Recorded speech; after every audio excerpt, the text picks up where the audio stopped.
Estás entrando en Vía Incógnita Radio. Acompáñanos por la senda de los enigmas. Un programa presentado por Luis Miguel Merino con la colaboración de Juan Antonio García y Rocío Maroto.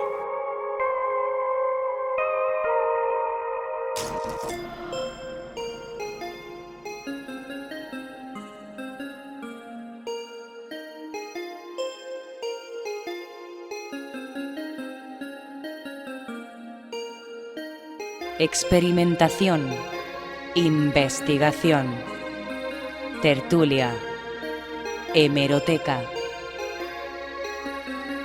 Acompáñanos a descubrir viejos y nuevos misterios.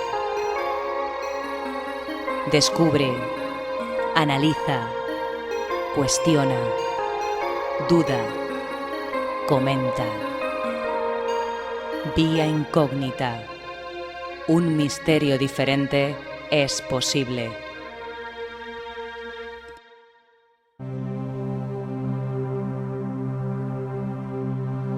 Hoy, en Vía Incógnita, terrores nocturnos y visitantes de dormitorio.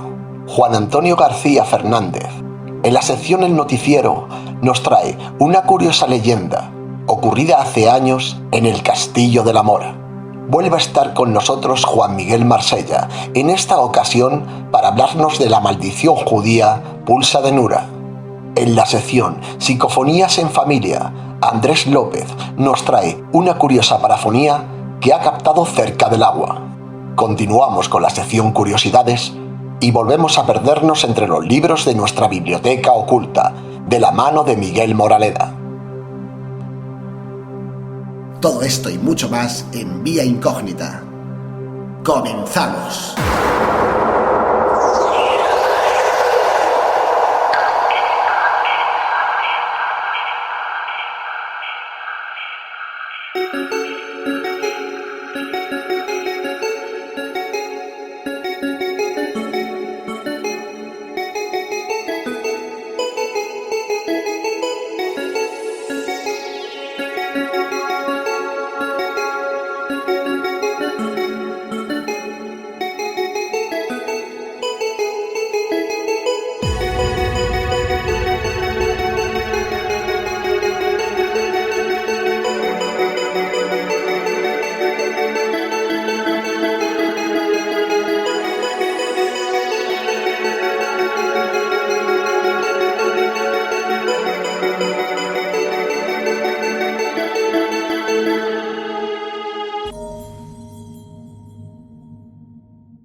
Mi nombre es Marisol y hoy os voy a hablar sobre los visitantes de dormitorio. La aparición de seres extraños durante la noche, cuando estamos a punto de dormir o recién despiertos, es algo que a muchos nos ha pasado. Estos seres son los llamados visitantes de dormitorio o visitas nocturnas. Estos visitantes llegan y se ponen al lado de la cama. Si la persona duerme acompañada, al acompañante lo inmovilizan, lo paralizan de modo que no tome conciencia de lo que pasa. El ser visitado en la noche por un ser extraño es angustioso para quien dice haberlo experimentado. Hay quien ve seres rodeados de luz, vestidos con trajes ajustados y una túnica abierta con capucha y mangas amplias. Hay personas que aseguran ser víctimas de tocamientos y relaciones sexuales mientras duermen. Otras personas que han tenido estas visitas nocturnas relatan cómo notan una gran presión sobre el pecho, como si alguien estuviera encima de su cuerpo. Una amiga mía me relataba un día su horrible experiencia. Me ocurrió, pero no recuerdo la hora. Me fui a dormir y como me costaba conciliar el sueño, me puse a ver el móvil a oscuras. De pronto noté que no me podía mover. De repente sentí como algo me tumbaba bruscamente en la cama boca arriba y empecé a notar un gran peso en mi pecho. Estaba inmovilizada. Quería llamar a mi marido que permanecía en el salón despierto, pero no pude. La voz no me salía, solo podía mover los ojos. Notaba como algo o alguien me tocaba las piernas. Podía hasta sentir la fuerza de unas gigantescas manos que intentaban ahogarme.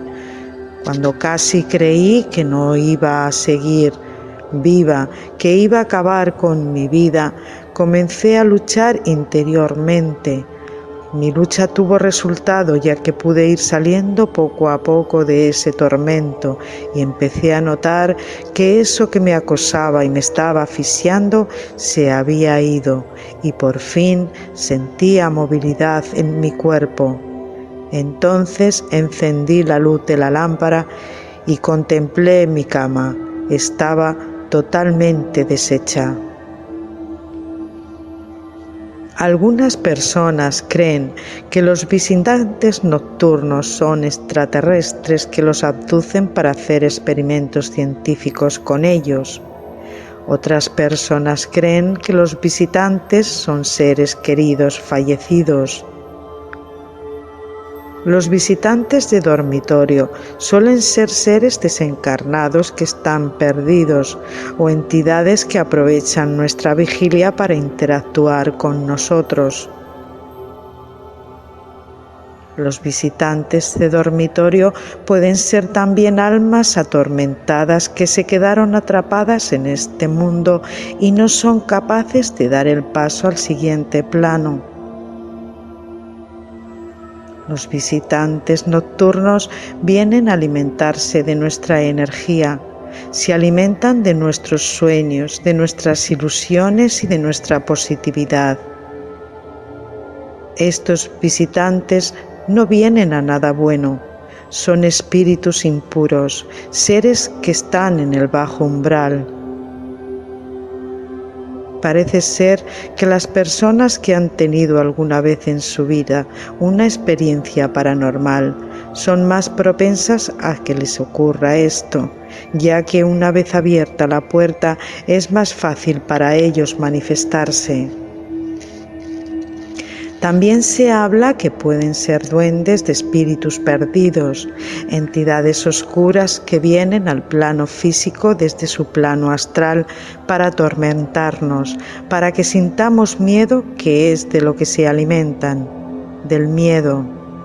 Por eso hay que ser valientes, amigos, y procurar dar la cara a estos seres de bajo astral. Una vez que consigamos echarlos, no volverán a nuestro dormitorio.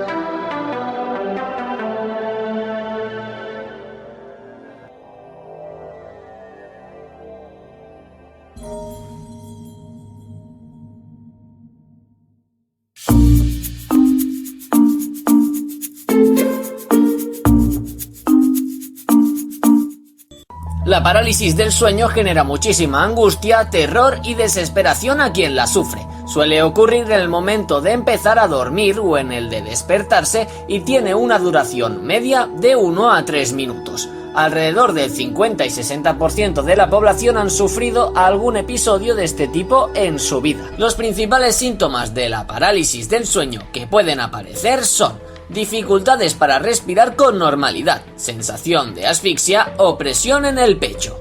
Capacidad para mover los ojos, algunas personas pueden abrirlos y otras no. Miedo o pánico. Alucinaciones visuales, hay personas que dicen percibir o ver a alguien o algo en la habitación aunque no pueden reconocerlo.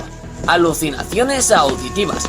Pueden percibirse distintos sonidos intensos como golpes, campanadas, chillidos, cristales que se rompen, música, ruido de pisadas y mucho más. Alucinaciones kinestésicas. Sensación de caída de la cama, flotación, vibraciones que atraviesan el cuerpo, hormigueo. y ansiedad y angustia.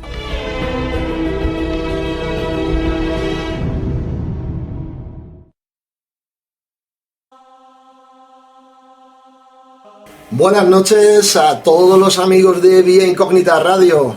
Hoy venimos a hablar del tema, como veníamos anunciando: terrores nocturnos, parálisis del sueño, visitantes de dormitorio, todo tipo de parasomnias, y vamos a ver si podemos sacar alguna conclusión en claro, ¿no? Porque hay muchos testimonios, pero parece ser que la ciencia también defiende que podría tener una explicación lógica, natural y racional. ¿Con quién vamos a hablar? Como siempre, Juan Antonio García, fundador de Omega 4 Investiga, también investigador en la Sociedad Nacional de Parapsicología Española. Buenas noches, ¿cómo estamos, Juan? Pues buenas noches, encantado de estar de nuevo en este programa. ¿Qué te parece el tema de hoy? Me parece, a ver, es una cosa, creo, en mi opinión, que está bastante explicada por la ciencia, pero bueno, hay gente que lo pasa muy mal, la verdad. Vamos a ver qué podemos sacar en claro. Y un poquito más allá, mi muy buena amiga Rocío Maroto, experimentadora en Omega 4 y también investigadora en la Sociedad Nacional de Parapsicología Española. Buenas noches, Rocío. Buenas noches, Luis. ¿Qué te parece el tema de hoy? A mí apasionante. Apasionante, ¿verdad? Y además es que yo creo que tú sabes algo. Sí, yo sé algo, sé cositas. Bueno, vamos a ver qué es lo que pasa con estas parasomnias. Comenzamos contigo, Juan. Vamos a intentar debatir en 3 apartados diferentes, vamos a decirlo. En primer lugar, la parálisis del sueño. ¿Qué es para ti una parálisis del sueño? A ver, la parálisis del sueño es algo que ocurre a la gente y que tiene una explicación científica. A ver, la parálisis del sueño puede aparecer en el momento de dormirse o de despertar. Va un poquito en función del sueño REM y lo que ocurre que estás entre medio despertar y medio dormido. Entonces lo que ocurre que tu mente está lo suficientemente despierta para, digamos, ver lo que hay en la habitación, pero todavía no has despertado y no puedes mover partes de tu cuerpo. Entonces causa mucho terror y eso conlleva otra serie de cosas, otra serie de síntomas que son los que la gente asocia a los visitantes de dormitorio, a los íncubos, en fin, una serie de fenomenologías, entre comillas, que tienen, creo que, una explicación natural. O sea, tú englobarías las parálisis del sueño también con los terrores nocturnos y con los visitantes de dormitorio. Sí, son síntomas distintos, pero dentro de un mismo problema, ¿no? ¿Tú qué es lo que piensas? Para ti el tema, Rocío, de parálisis del sueño, terrores nocturnos, visitantes de dormitorio, ¿tienen algo que pueda buscarse un misterio que podamos no explicar? Sí. A ver, yo lo he sufrido y he sufrido no los terrores nocturnos, pero sí he sufrido la parálisis del sueño, he sufrido el visitante de dormitorio y no tenía nada que ver una cosa con la otra. Para todos los oyentes de Vía Incógnita, explica tus experiencias para que sepan cuál es la diferencia.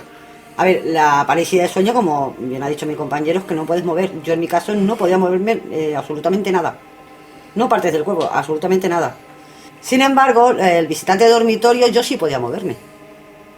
De hecho, me incorporé en la cama. O sea que yo vi el visitante de dormitorio, el típico que dicen, la típica hombre, ¿no?, que aparece con el sombrero. La única diferencia es que yo lo vi sin sombrero.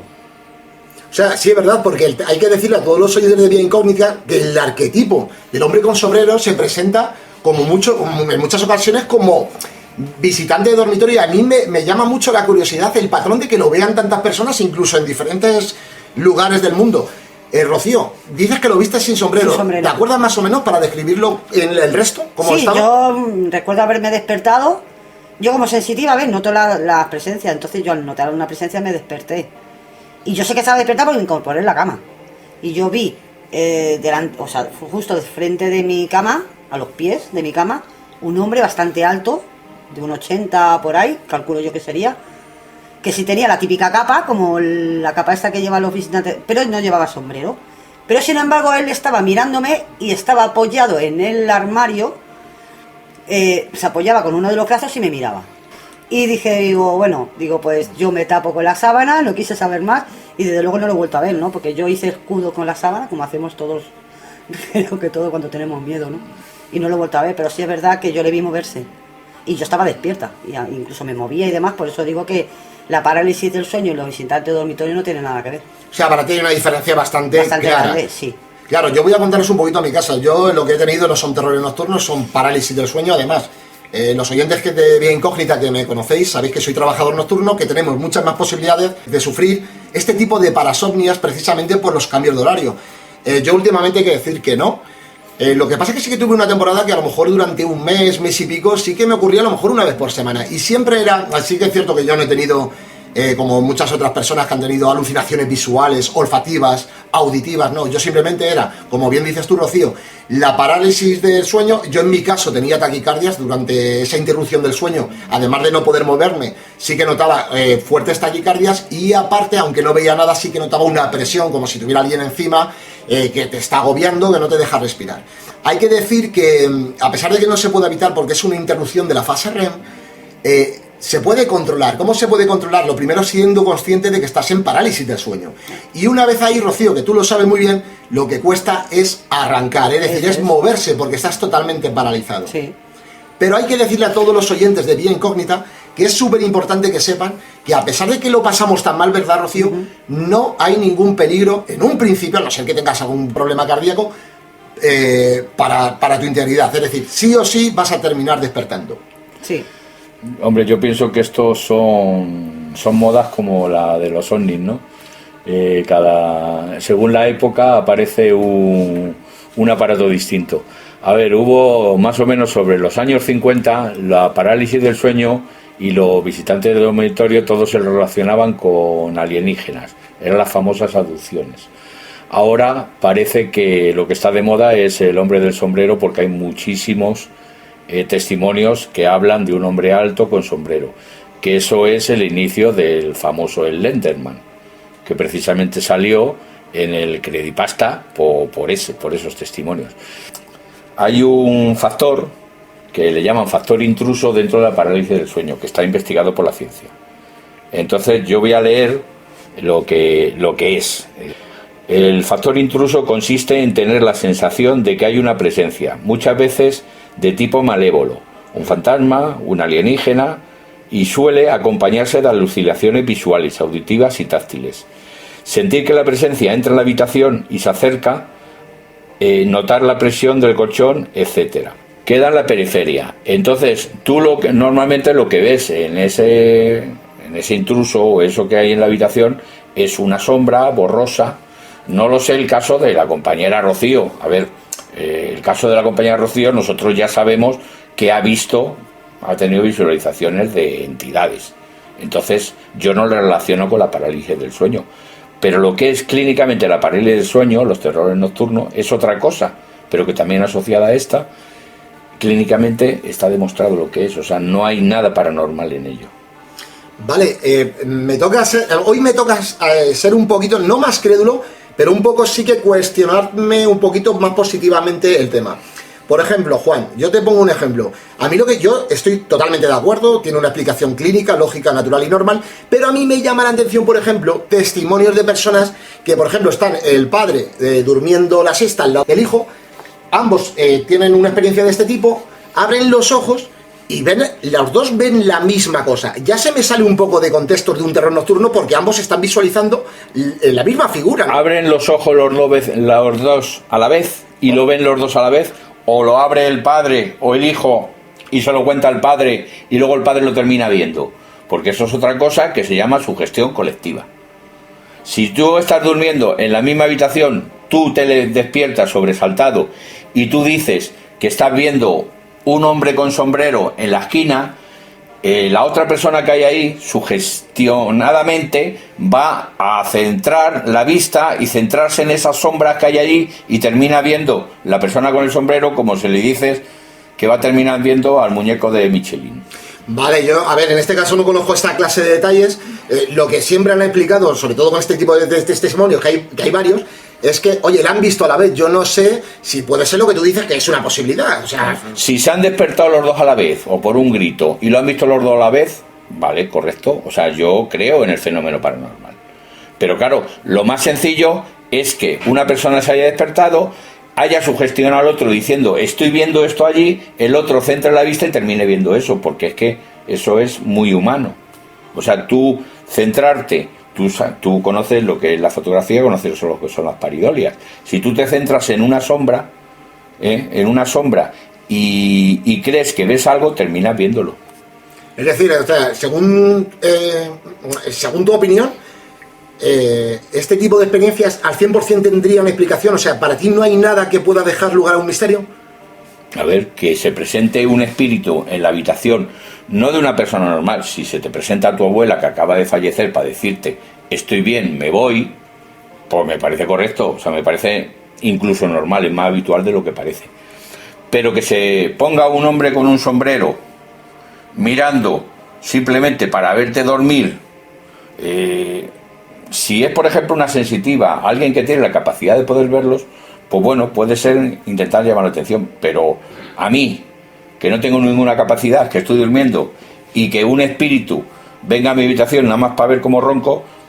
Rocío, una pregunta, te voy a poner un caso que además leí recientemente, aunque ya tiene algunos años, pero me pareció curioso. Una mujer está durmiendo en la cama, de repente se despierta, ella asegura que no está del todo despierta, está despertando de ese duermevela, ¿no? Se ha interrumpido la fase REM, lo que podemos deducir que está o en parálisis o está todavía, que no se ha despertado del todo, y se encuentra una mujer que ella en un principio no sabe identificar, y además la escucha hablar, que es muy curioso porque, a ver, lo de las alucinaciones vale, pero el llegar a tener una alucinación auditiva o olfativa es mucho más complicado de lo que parece. Y entonces esta mujer le dice, dile a David, que era su hijo, que no salga a carretera, que va a haber un accidente. Esta mujer le comunica a su hijo, oye, no salgas hoy a carretera, sal más tarde, y efectivamente de manera premonitoria lo que ocurre es que hay un accidente justo en ese tramo de vía donde el hijo pasaba. De hecho, tuvo la suerte el hijo de no salir a esa hora, de salir más tarde. A ti, como persona que tiene sensibilidad, ¿ya te cuadraría en algo un poquito más espiritual, algo en vez de algo más científico? Sí, desde luego. Ya la estaba diciendo que había un peligro. ¿Cabría para ti la posibilidad de que un terror nocturno, o en un principio una parálisis del sueño, no fuera tan parálisis de sueño, sino fuera algo premonitorio que una sensitiva puede notar? Sí, puede ser. Hay veces que nos quedamos paralizadas. ¿Tú sabrías identificar si realmente estás viendo una imagen, vamos a decir, fantasmal a poder tener un terror nocturno? ¿Tú lo identificarías como persona con sensibilidad? Sí, hombre, claro, yo creo que sí. ¿Qué diferencia verías? Tú ahora mismo, recordando que tú que has estado despierta y has podido ver o intuir algo de este tipo, ¿cómo lo diferencias? Con las sensaciones. Cuenta. A ver, yo noto la energía de la entidad. Entonces se identifica, ¿no? Es fácil. Si tú tienes un terror nocturno y es científico, ¿no? Lo que te está pasando, tú no notas nada.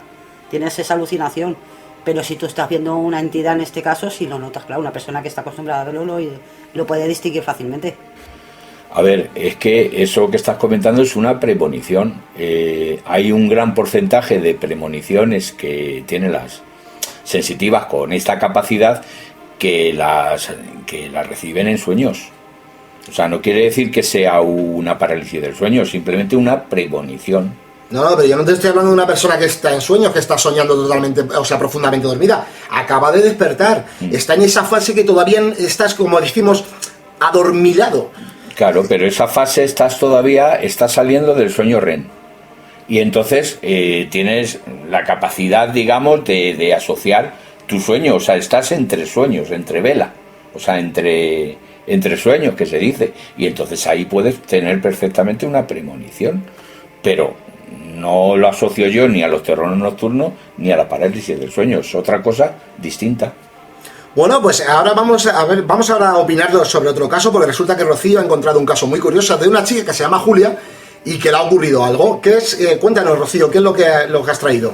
Bueno, pues el caso de una chica que se llama Julia G, digamos así. Sí.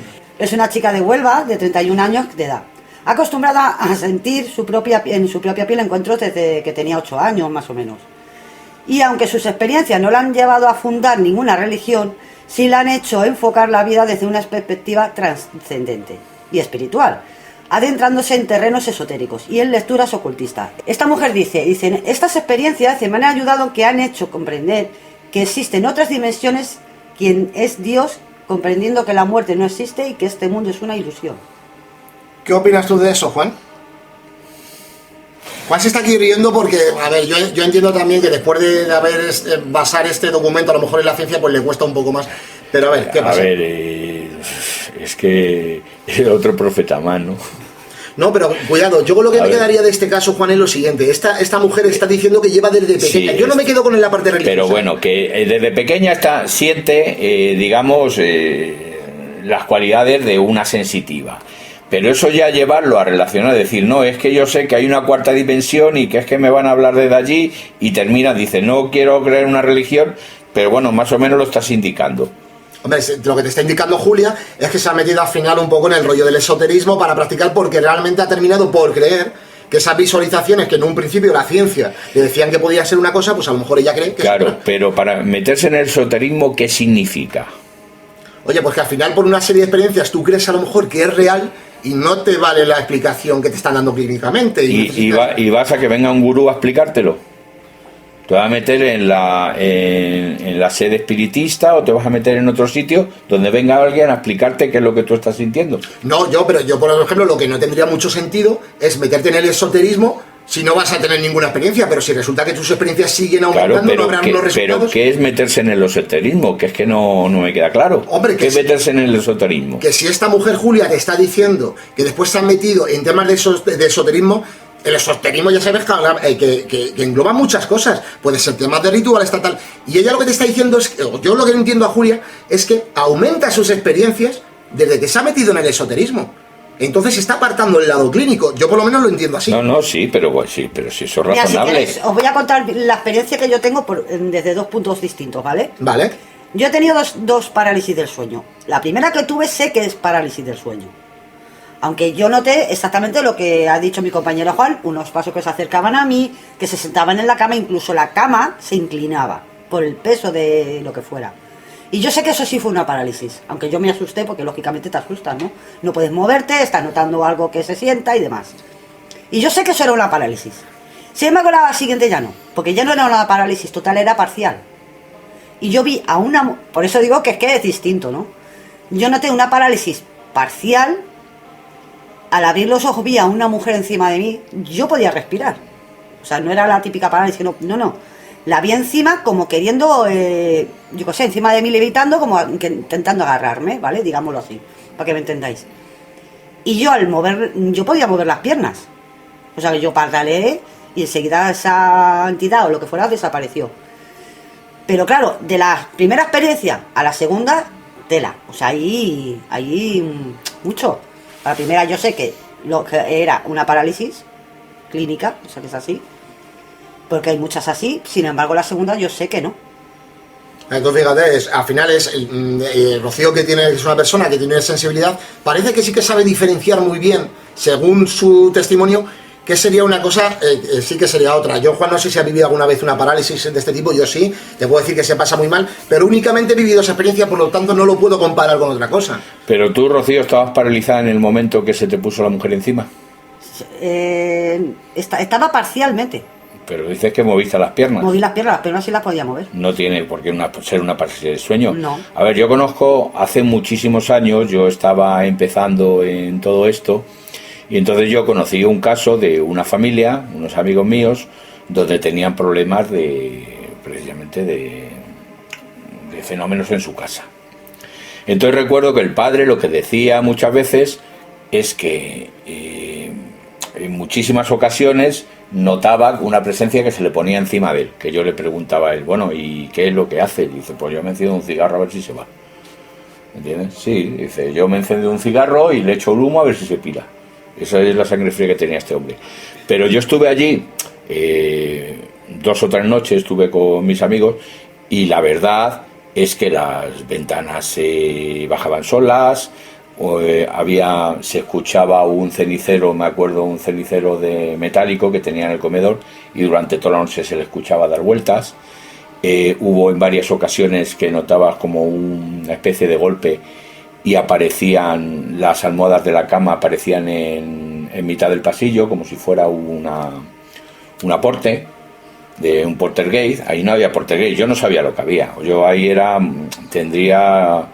te puedo decir que tenía 17, 18 años y bueno, había leído mucho, no tenía absolutamente ninguna experiencia. Yo sé que pasaba algo, pero esto no tiene nada que ver con la parálisis del sueño.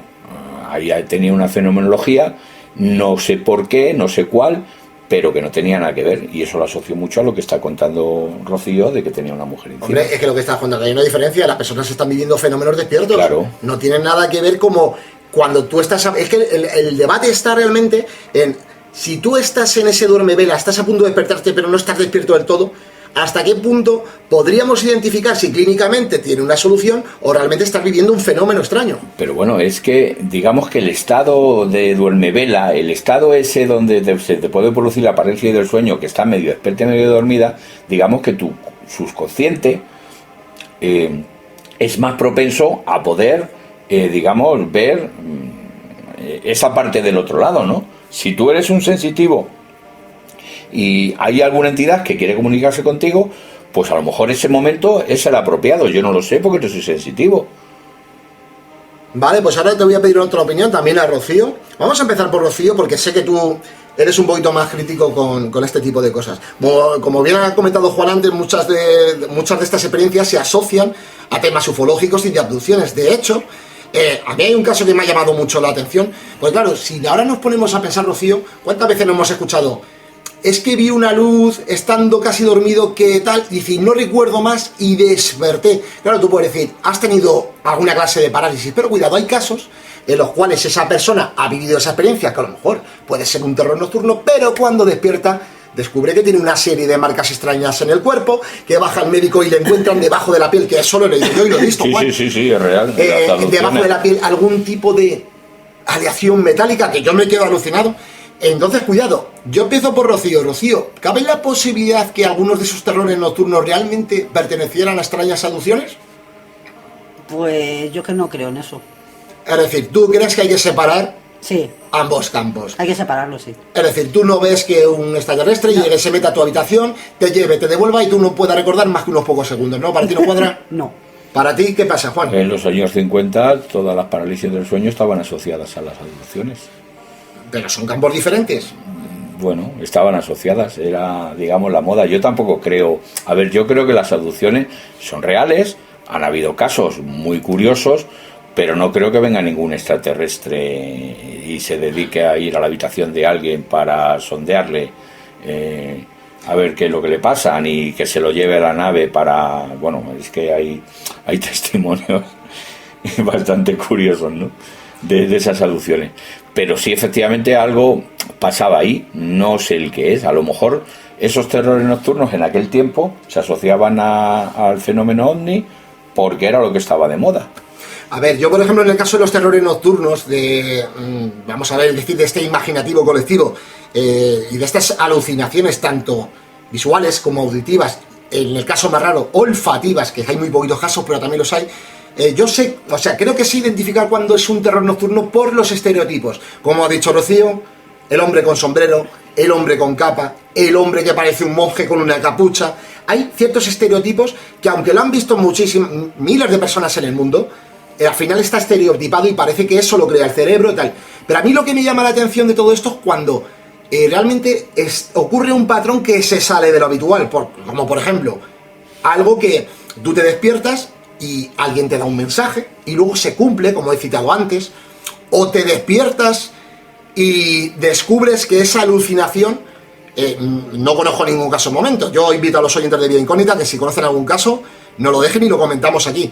O que bueno, puede ser lo que has dicho tú, alucinaciones colectivas, oye, que varias personas vean lo mismo, pero claro, hay que saber el dato, ¿no, Juan?, de si ha sido a la vez o ha sido uno después del otro. Claro, o sea, es que falta información y normalmente luego los testimonios pues hay que coger y escucharlos y analizar lo que cuentan, no simplemente por una noticia. A ver, yo no estoy poniendo en duda lo que cuente un testigo, o sea, simplemente que vamos a ver, que hay que analizarlo.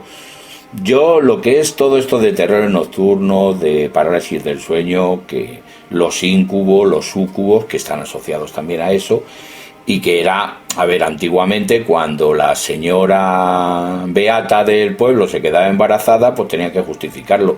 ¿Qué pasa? Había venido un demonio, se me había poseído y por eso me quedé embarazada. De ahí vienen los íncubos.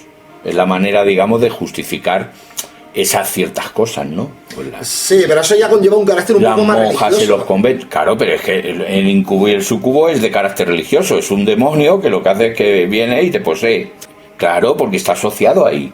Pero eso era una justificación que había entonces, pues porque habían algunos embarazos que eran bastante poco explicables, ¿no? Y la manera de explicarlos es esa: venía el cura y decía, no, esto es un incubo, depende del estado social de esa mujer, ¿no? Aparte, Rocío, tú que has vivido parálisis del sueño igual que yo, explícale a Juan, que no ha vivido ningún tipo de esta experiencia, explícale que es muy real. O sea, realmente es súper realista, ¿verdad?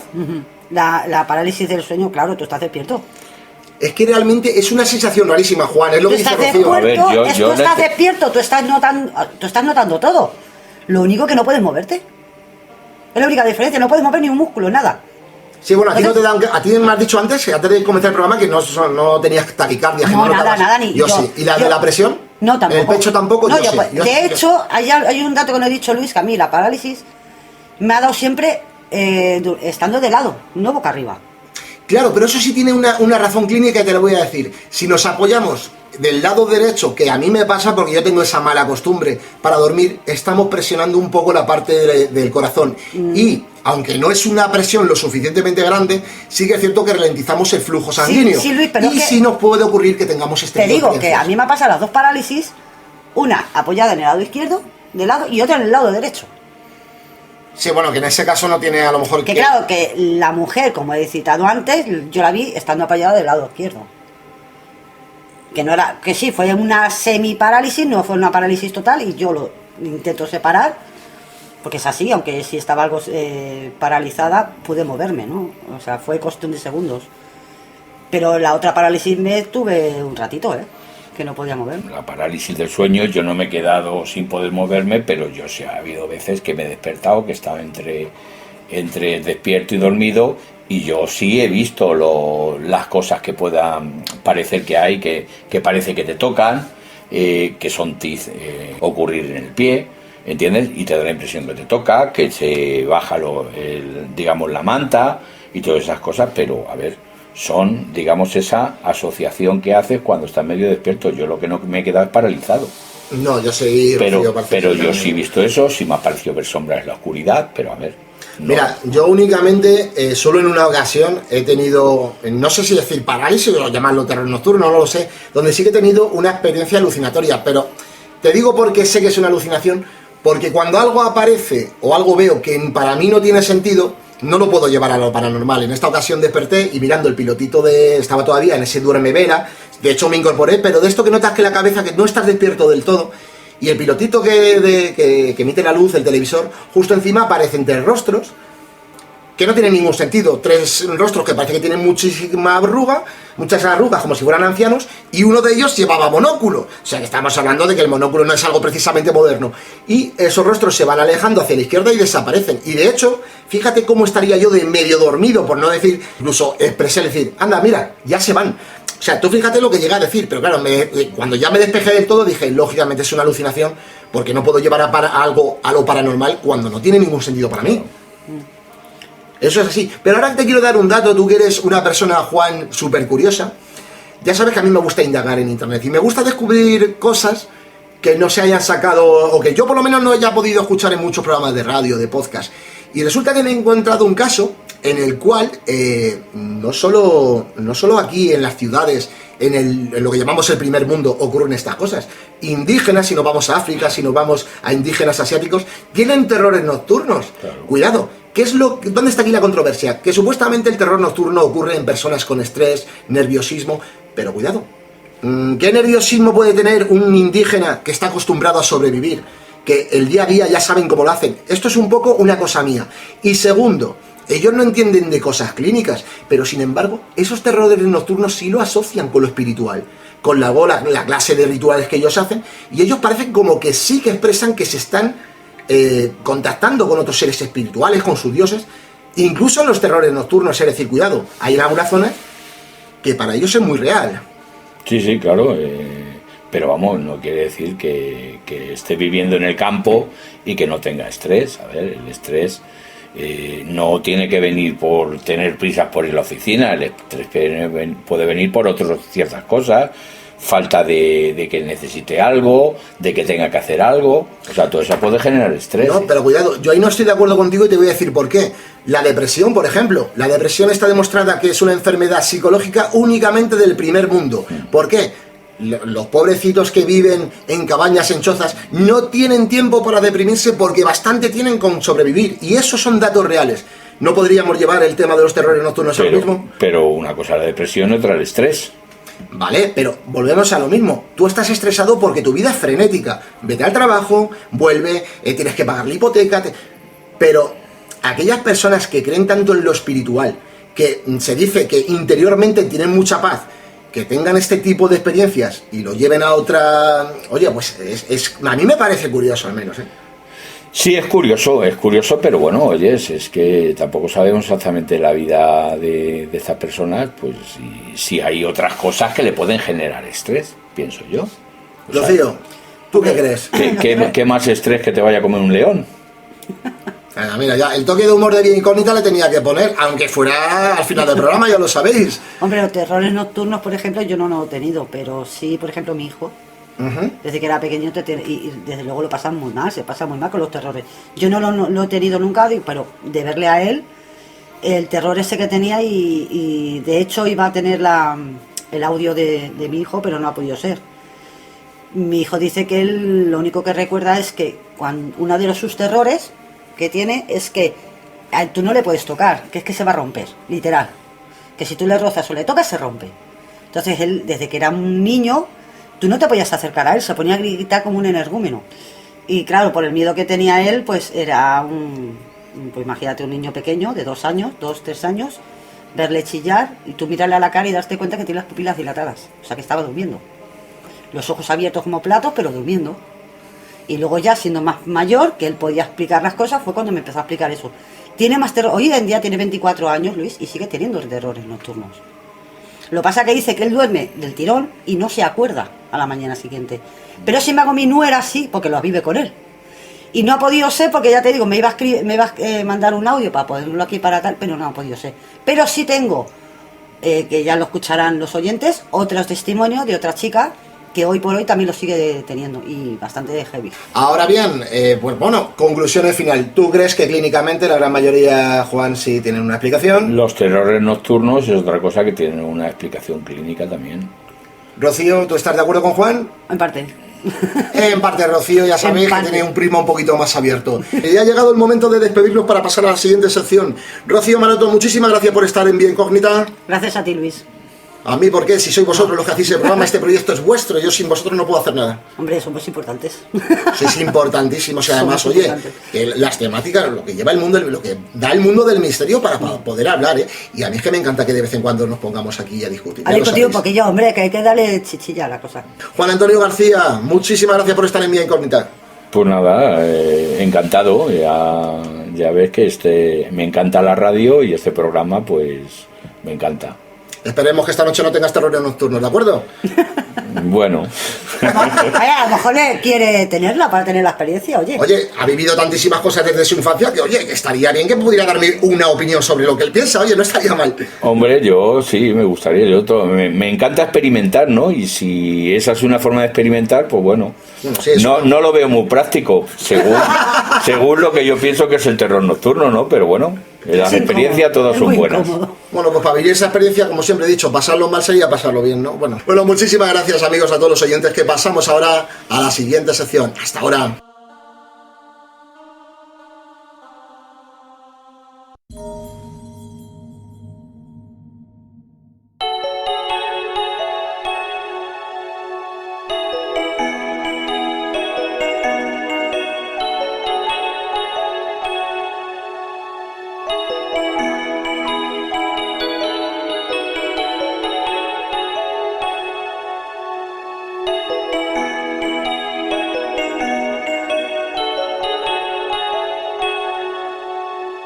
Estás escuchando Vía Incógnita.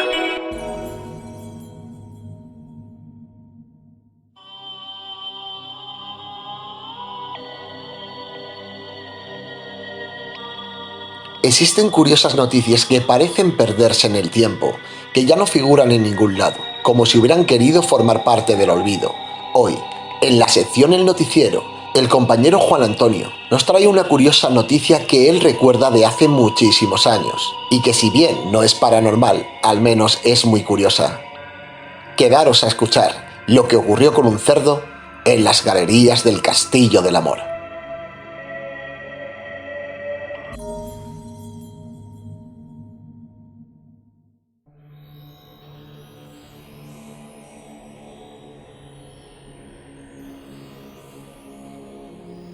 El castillo, ubicado entre la Puebla de Montalbán y San Martín de Montalbán, llamado el Castillo de la Mora, es sin duda un lugar especial. Ubicado en plenos montes de Toledo, yo recuerdo la impresión que me dio el primer día que accedimos allí. Íbamos andando durante varios kilómetros por un plano con algunos árboles, mucha hierba, pero nada más. De repente en el horizonte se dibujaba el castillo y hasta que no llegabas a él no te dabas cuenta de un cortado impresionante de unos 50 metros. Dentro de ese cortado deambulaba un río de aguas limpias, de aguas claras. Nosotros, que hemos estado varias veces acampados en el mismo barranco, hemos bebido de ese agua sin ningún problema. Ahora mismo ya ha cambiado todo. Ahora mismo ya el agua es completamente insoluble, está sucia y claro, indudablemente no se puede beber allí. Justo en ese barranco es donde se crea la leyenda y el nombre de este castillo. Cuentan que la hija del sultán que habitaba este lugar se enamoró de un cristiano. Por la desaprobación de su familia terminó tirándose desde una de las almenas al fondo del barranco. Es una historia que se cuenta de muchos otros castillos y no sabemos por tanto si es cierta o no. Lo que sí puedo contar en mi larga experiencia de muchas noches pasadas a los pies de ese castillo, he vivido episodios de alta extrañeza que serían muy largos de contar y lo haré posiblemente en otra ocasión. Pero sí os quiero contar una historia que nos relataron en la misma Puebla de Montalbán y que nos pareció bastante curiosa. Desde que comencé en este mundo de lo extraño, tengo una costumbre, creo que bastante sana. Es preguntar a la gente mayor de ese lugar por las leyendas que se cuentan allí. En esta ocasión me dijeron que allí en el castillo había una galería que comunicaba el propio castillo con el pueblo que hay a aproximadamente unos 8 kilómetros, que es San Martín de Montalbán. Se cuenta que es donde los templarios, que son los que habitaron ese castillo después de expulsar a los musulmanes, habían enterrado parte de sus tesoros precisamente allí, dentro de esas galerías. Nos dijeron que a lo largo de los años ha habido varios grupos de exploradores precisamente buscando esos tesoros.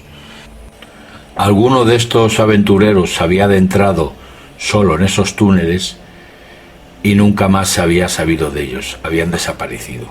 Nos cuentan también que uno de estos grupos lo que hizo es meter un cerdo y lo marcaban para comprobar si esos túneles tenían salida por algún lado, para luego poder adentrarse ellos en principio a buscar los tesoros. El cerdo no se supo nada en bastantes días, hasta que lo encontraron a mitad de camino aproximadamente. Estaba muerto, pero lo más terrorífico es que se le notaban una serie de mordiscos que si fueran de una rata serían ratas enormes o algún otro tipo de alimaña. Es muy probable que esas heridas se hicieran a posteriori por cualquier lobo o cualquier zorro o cualquier animal depredador que hubiera por allí. Pero bueno, quién sabe por qué murió el cerdo. Al fin y al cabo es una leyenda que tampoco sabemos si es verdad. ¿Por qué le vamos a quitar misterio? No sé si esta historia es cierta o el abuelo al que le estábamos invitando un vino para que nos contara la historia nos quiso tomar el pelo. Lo que sí sé que nosotros, a partir de ahí, Cuando fuimos al castillo, estuvimos buscando esas galerías, y realmente encontramos unos desprendimientos donde en el fondo se veía que había algún tipo de pasadizo. Por supuesto no nos metimos en él. Esta historia la he intentado buscar en los distintos escritos, en internet, y no he encontrado absolutamente nada. Por eso digo que no sé si era cierta, pero merece la pena que lo fuera. Desde luego, si hay algún lugar donde pueden producirse esas cosas, es sin duda en ese fantástico castillo de Montalbán. Ahora mismo está cerrado por su preservación y solo se puede entrar con cita previa. Si tenéis oportunidad de visitarlo, hacedlo, no os defraudará. A mí me queda el recuerdo de unas gratas aventuras vividas allí.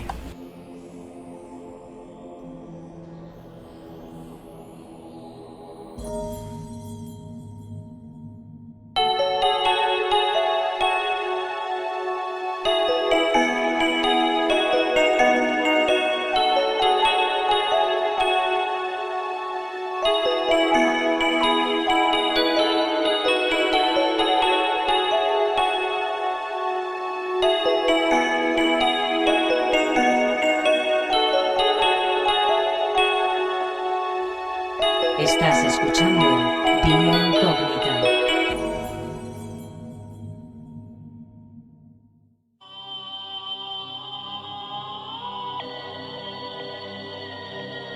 Amigos de Vía Incógnita, vuelve a estar con nosotros Juan Miguel Marsella. Él es investigador y escritor de 2 libros, 50 lugares mágicos de Madrid y 50 lugares mágicos de la Sierra Madrileña. Estos libros los tenéis disponibles tanto en Amazon como en las diferentes plataformas digitales y también a través de Ediciones Cidonia. En caso de alguna duda podéis poneros en contacto con Juan Miguel a través de las redes sociales y TikTok. Hoy, Juan Miguel Marsella viene a hablarnos de una curiosa maldición judía. El Pulsa de Nura, de Ariel Saharón, que además incluye un extracto auténtico de la pronunciación de dicha maldición. Juan Miguel, bienvenido de nuevo a Vía Incógnita, y este espacio es para ti.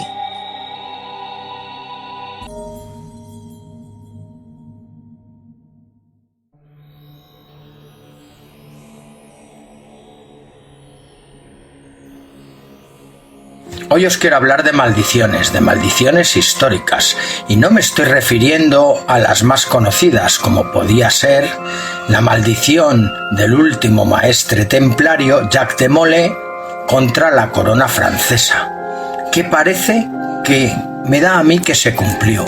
La maldición de Tecumseh, que fue una maldición en la década de los 20 del siglo pasado, dirigida a los presidentes de Estados Unidos. También tenemos maldiciones de objetos. A todo aquel que le posea parece que le iba a perseguir la mala suerte, como sería el diamante Job.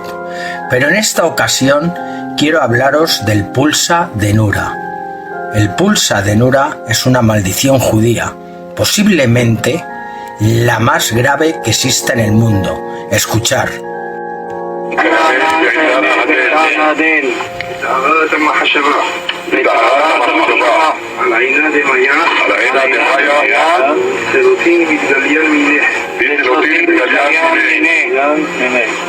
ويتحننا مقدم مغيهون بأرعى وشمية لمعبد دينا بكوها بيشا أهم مجنا بالجنات كترا بيده ונמצא ברש כניסתה כתשתה לישראל. El Pulsa de Nura sería una ceremonia cabalística que se invocaría a los ángeles de la destrucción. Su significado del arameo sería látigos de fuego. Esta es usada para la aniquilación del enemigo, impidiendo el perdón de sus pecados y atrayendo sobre la persona maldita todas las maldiciones bíblicas. La expresión Pulsa de Nura es muy antigua. Siempre se ha utilizado en textos rabínicos para referirse al castigo divino. Esta maldición aparece por primera vez en el siglo III en textos como el Sefer HaRazin, que sería como una especie de grimorio hebreo. En realidad, la Torá, uno de los libros principales judíos, prohíbe totalmente estas prácticas. Normalmente, el Pulsa de Nura ha sido utilizado para castigar a mandatarios que han ido sobre la ley hebraica. Y os voy a contar una de las últimas. Esta maldición fue lanzada a Isaac Rabin en el año 1995, Yasser Arafat y a Hassel Al-Jafaf en el año 2000, en el año 2005 a Ariel Sharon y en junio del 2006 a Ehud Olmert.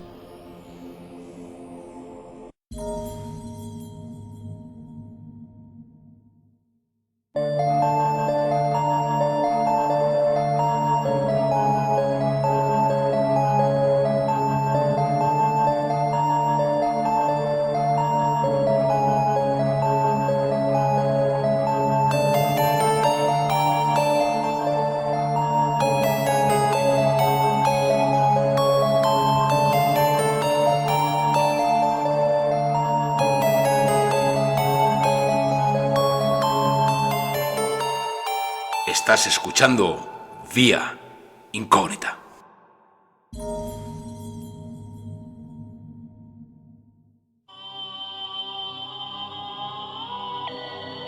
Hoy vuelve a estar con nosotros Andrés López, investigador freelance, que en esta ocasión viene a presentarnos en la sección Psicofonías en Familia una curiosa parafonía que ha conseguido cerca del agua y que no podéis dejar pasar por alto. Además, esta parafonía viene con la explicación de lo que ocurrió en ese lugar mientras estaba una vez más disfrutando con la familia. Andrés, amigo, bienvenido a Vía Incógnita y este espacio es para ti.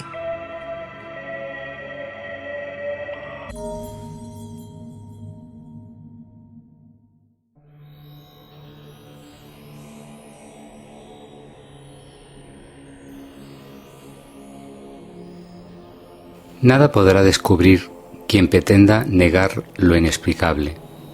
Como decía Carmen Martín Gaite en una de sus obras, lo inexplicable es una realidad que, a veces, sin buscarla, te la encuentras.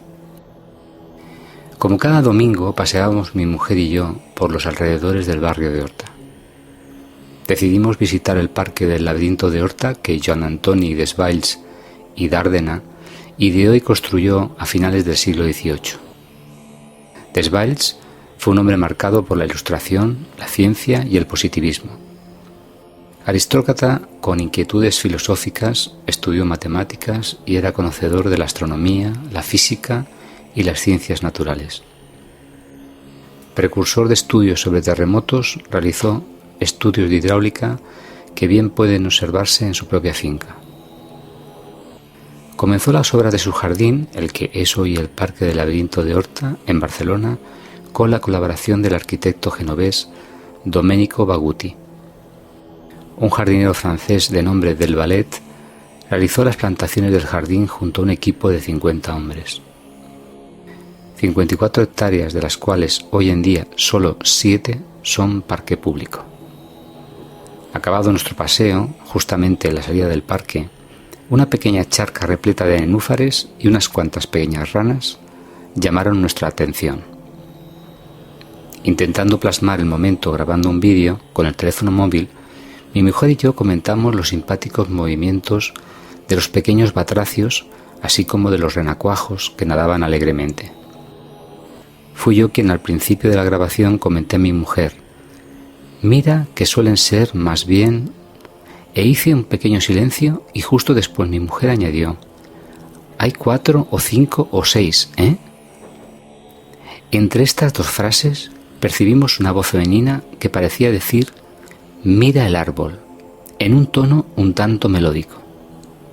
Como ya apunté en mi primera intervención en Vía Incógnita Radio, a quien agradezco la posibilidad de comentar mi experiencia, revisemos los audios de esos vídeos que a veces hacemos en vacaciones y en reuniones familiares.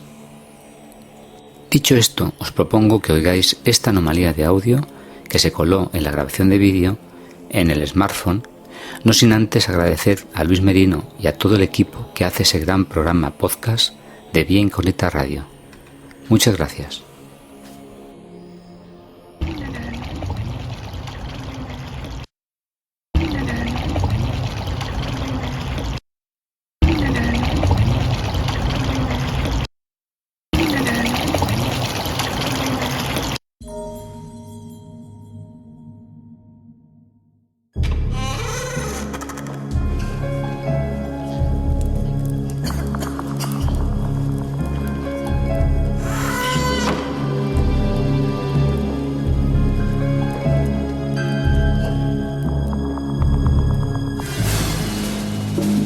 Estás entrando en la sección Curiosidades.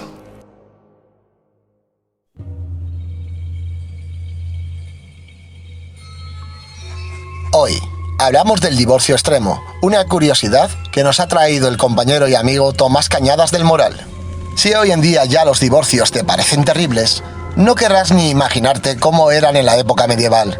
Quizás, tal vez no hayas escuchado sobre el derecho germánico en la Edad Media que permitía el divorcio por combate. Antes de la intervención de los tribunales de divorcio, las parejas que buscaban separarse tenían algunos meses para resolver sus diferencias entre ellos. Si no podían, arreglarían su matrimonio en la arena, completo con un conjunto codificado de reglas que gobernaban cómo cada persona podía pelear. Mientras que las mujeres tenían libertad de movimiento alrededor de la arena, los hombres tenían que pararse en un pozo que les llegaba hasta la cintura. Con un brazo atado a la espalda, las mujeres peleaban con piedras envueltas en telas, mientras que a los hombres se les permitía usar 3 garrotes, pero perdían uno cada vez que tocaban los lados del pozo con la mano o el brazo. Si el hombre perdía la pelea, sería ejecutado públicamente. Si la mujer perdía la pelea, sería enterrada viva. Hablamos de la leyenda de la Niña de Valparaíso, perteneciente a Peraleda de la Mata. A finales del siglo XIX, una comitiva de carruajes volvía de la comunión de una de sus integrantes, cuando al pasar por las ruinas del Valparaíso aparecieron una manada de lobos, perros salvajes o serpientes, existen varias versiones de la misma leyenda, que asustaron a los caballos huyendo al galope. En su huida, no se percataron de que la niña que había hecho la comunión seguramente se hubiera caído del carruaje. Rápidamente volvieron al lugar para rescatar a la niña, pero jamás pudieron dar con ella. Otro suceso similar se comenta que sucedió en los años 50, junto a una salida de la Nacional 5, cuando una familia volvía a casa después de que la niña hubiese hecho la primera comunión. Tuvieron un accidente en el que la niña falleció. A partir de estos hechos, se cuenta que en las noches cerradas, una niña vestida de primera comunión con un rosario en la mano derecha, unos guantes blancos y un librito en la izquierda, que podría ser una Biblia, se aparece al pie de la carretera de una Peraleda de la Mata de Torviscoso, cerca de la aldea abandonada de Valparaíso. Se dice que la niña al vernos se nos queda mirando sin ninguna expresión facial y al poco tiempo se desvanece, como si fuera una alucinación de nuestra mente. Aunque los vecinos no quieren hablar de las apariciones, nadie niega de su existencia e incluso hay una pequeña minoría que aseguran haberla visto. Y hablamos del Castillo de Coca.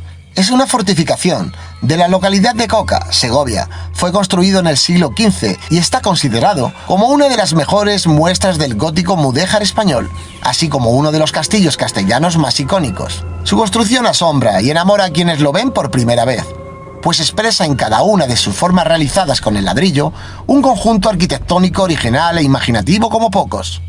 Fue mandado levantar en el año 1473 por don Alonso de Fonseca, tercer señor de Coca, una vez que en el 1453 el rey Juan II había otorgado su permiso para tal empresa a su tío y arzobispo de Sevilla, también llamado a Alonso de Fonseca.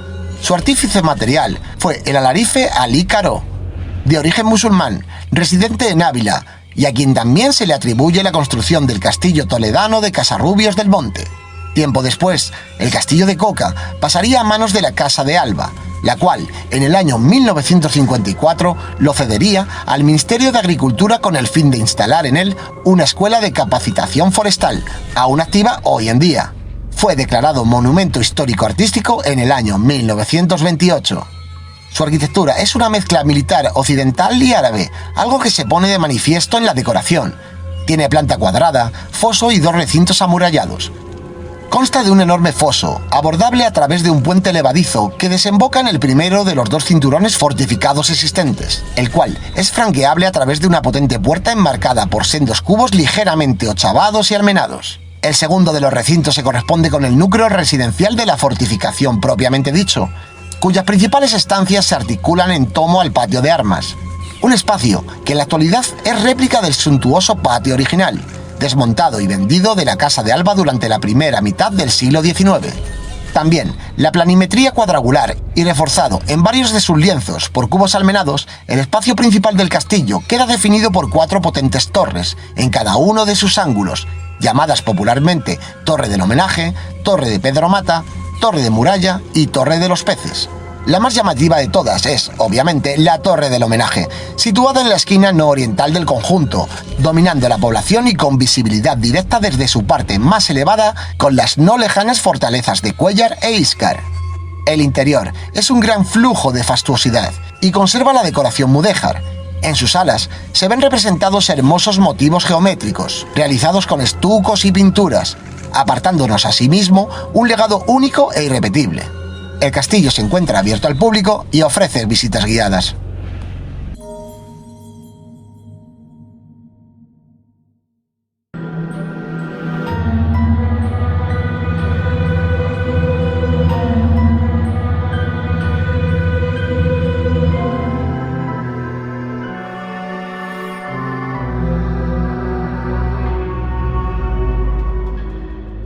Estás entrando en la biblioteca oculta.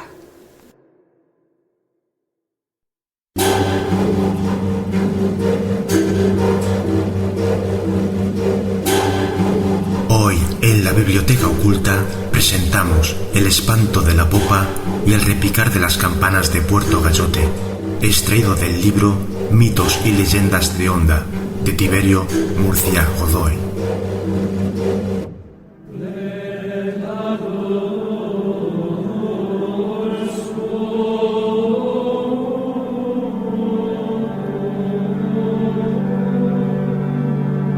El espanto de la popa. Hoy barrio de Santa Lucía, se fundó en el siglo XVII el convento de los agustinos recoletos de Nuestra Señora de la Popa. Fue destruido en gran parte por el terremoto que azotó a la ciudad allá por el año 1805. Sepultó ornamentos religiosos del convento y quedó atrapado en sus ruinas un fraile. El sitio fue abandonado y a merced de las alimañas, despertándose consejas populares que rodearon de cierto misterio tan tenebroso lugar. Muchos aventureros y codiciosos en búsqueda del tesoro oculto iniciaron las incursiones nocturnas, pero se extendió la fama desde esa época y todo aquel que ha intentado llegar a la entrada del subterráneo le sale el espanto de la popa a impedir que mano alguna se pose sobre el tesoro del convento. Hay ocasiones que al cruzar a medianoche se escuchan gritos de desesperación y luego el monótono canto del coro de los monjes implorando misericordia.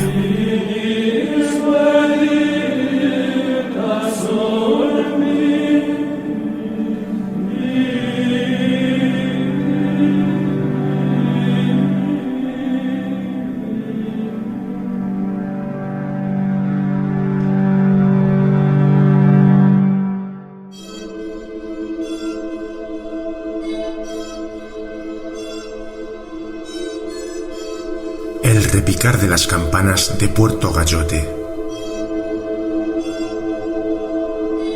Hace mucho tiempo y siempre en Semana Santa, los pescadores y cazadores que frecuentan Puerto Gayote han tenido una extraña sensación producida por el repicar de unas campanas en las antiguas bodegas de Puerto Bogotá, conocidas en sus inicios como Puerto Gayote. Narran las historias que Puerto Gayote fue el primer puerto en el nuevo reino de Granada, construido en el año 1555, en donde se embarcaron desde esa época y hasta bien entrado el siglo XX cientos de viajeros, oidores, letrados, aborígenes, esclavos, revolucionarios, independentistas, el Libertador en su veloz huida y el virrey Sámano, que iba de Santa Fe de Bogotá rumbo a España. Siempre que se avistaba un galeón o un barco a vapor, un hombre hacía repicar las campanas del puerto y así alertaba al personal que allí se encontraba. Pasaron muchos años y el hombre que hacía repicar las campanas murió, y cuentan que desde entonces se escucha el repique sin que nadie las toque. Fue así que fueron desmontadas y a partir del desmonte el anuncio se hacía con estruendoso sonido. Pero en noches oscuras o de luna llena y en Semana Santa se oye en Puerto Gayote el repicar de las campanas.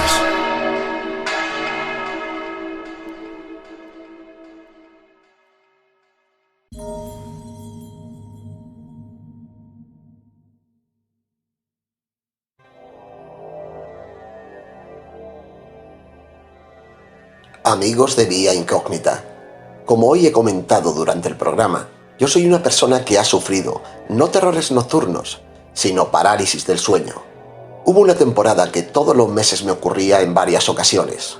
Claro, es que los que me conocen saben que soy trabajador nocturno, y los que tenemos este tipo de horarios, y según dicen los profesionales de la materia, somos más propensos a sufrir todo tipo de parasomnias.